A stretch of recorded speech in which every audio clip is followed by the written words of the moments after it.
Flashpoint is a great idea for a story. On a conceptual level, it really could be something genuinely special if you really put your hardest into making it into a live action movie.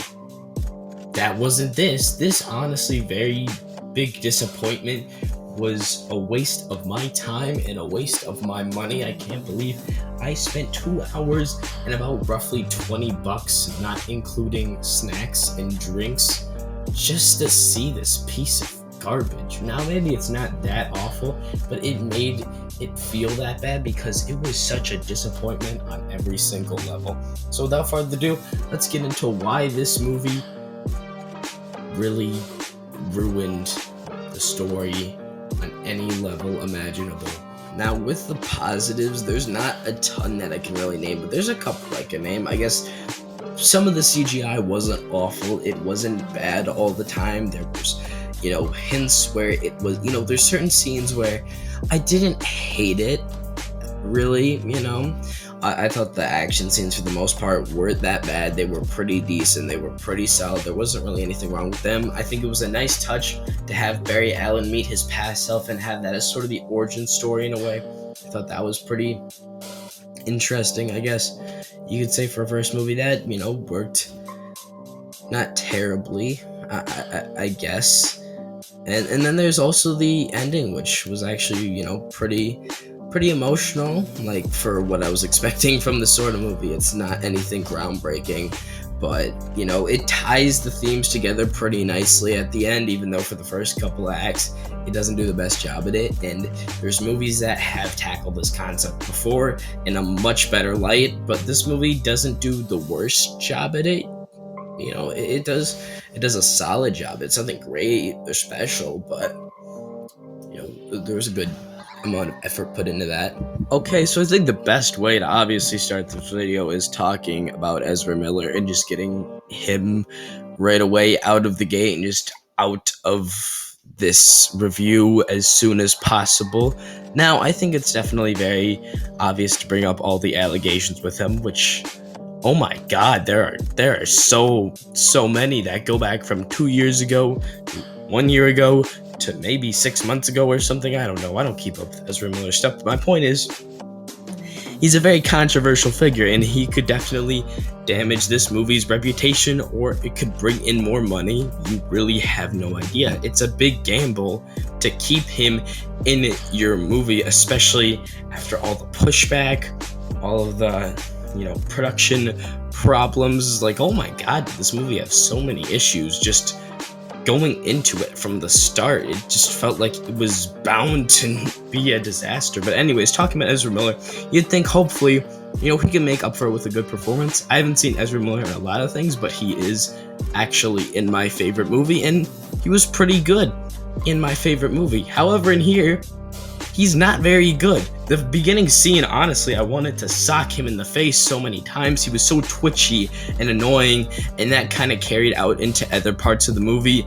Like all the quips and everything, it just feels like a worse Spider-Man at certain points. And I guess when you watch animated shows with the Flash in it, I guess that's just kind of the sort of character he is. I don't know. I don't read Flash comics, but my point is, I guess that's kind of the sort of character he is, but he just feels so annoying and twitchy.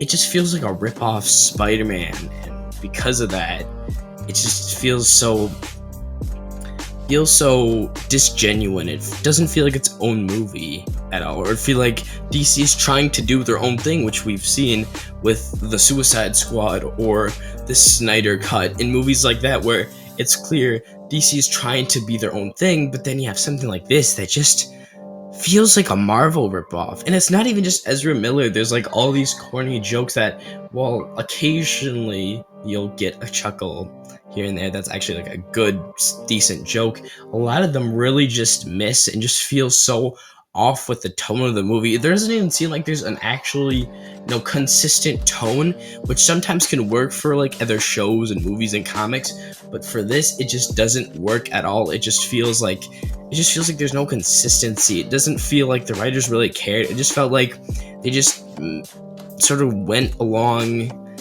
as they just kept writing. It didn't feel like there was any rewrites or revisions when you see the movie or the script. It just felt like they just like wrote the script in one night and called it a day, and because of that, it really, affects the movie in a lot of ways. And then, of course, there's the god awful CGI at certain points. Sometimes it's not too terrible, but sometimes it's just so overdone.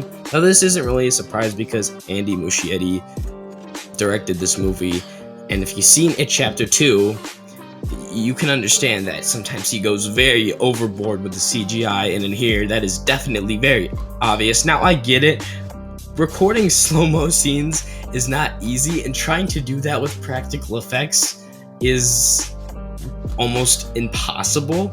So obviously you need CGI, but it just felt like it was so overdone, and there's so many clumps and just of CGI just kind of meshed together, and it just feels so gross at certain points. And other times it's not too terrible, but a lot of the time it just doesn't work very well, and because of that, it just makes the movie significantly worse in a lot of ways. Also, the soundtrack was so just blah.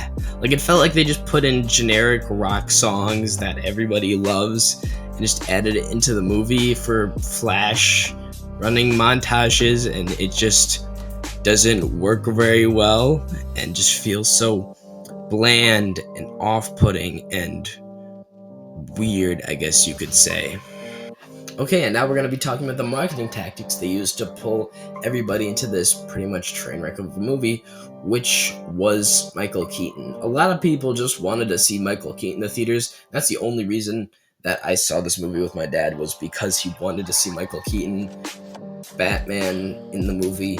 And yeah, he was disappointing. He's just kind of there. He doesn't really serve a purpose or any meaning for the story. You could take him out, and for the most part, you'd roughly have the same sort of movie. He doesn't really serve a purpose besides dying in the end and then coming back for it. And it's like, oh, well, what's gonna happen in Flash 2? Which we're never gonna get if we're being genuinely honest with ourselves here. And because of that, it's kind of like if in Spider-Man No Way Home, but if Tobey Maguire and Andrew Garfield didn't serve their purpose that they did in that movie. You see, No Way Home, obviously bringing those two in was an obvious marketing tactic. However, they actually serve a purpose in the story. They serve a purpose to show Tom Holland's Spider-Man, that he shouldn't just be, consumed with bitter hatred, and it's a pretty good and well done theme. However, in here, he's just pointless. He's just kind of there. And then we have Supergirl, who's really just there to take down Zod, and it just feels like they don't really serve a purpose thematically or storytelling wise, and they're part of the main characters, but they don't do anything. They really could just be replaced with Green Lantern and what's the Elastic DC guy? I'll insert an image, but you get my point. My whole point is that there's really no purpose for these characters. They don't serve an actual purpose for Barry's journey. He just kind of figures it out all on his own, and because of that, it just feels less genuine. It feels less like an actual story progressing, and it feels like Barry's less of a character and more of just a plot device in his own right, which obviously does not work very well. So with that said, it all just feels like a massive mess and a cluster, and it feels like things only happen because you want them to, or things only happen because that's just how the story goes.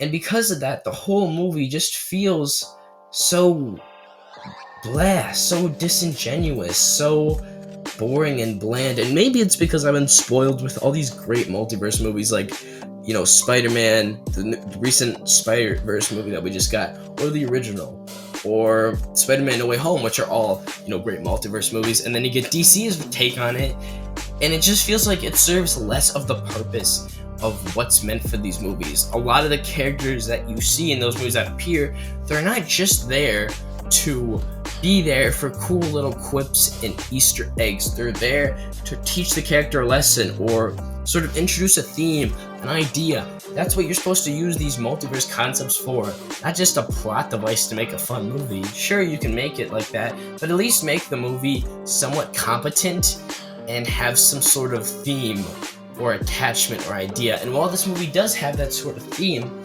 it feels like it's pushed aside a lot of the movie for quips and jokes, and it never feels like it develops in the way you want it to, or in a way that's clever and unique. It doesn't feel like its own movie. It just feels like if Back to the Future and Spider-Verse had a clash, except for the writing was way worse and the acting was way worse and everything was just way worse in every imaginable way. And I know it feels like I hate this movie. I don't hate this movie. It's just so frustrating because of how disappointing it was to me, because this could have been something great. The whole idea of Flashpoint is very sort of accepting this idea of his mother, being dead, and him, having to not be able to mess with the timeline. This whole theme, an idea that some things are just meant to happen and there's not really anything you can do about it. It's this whole theme that you can take either way and you can believe in either,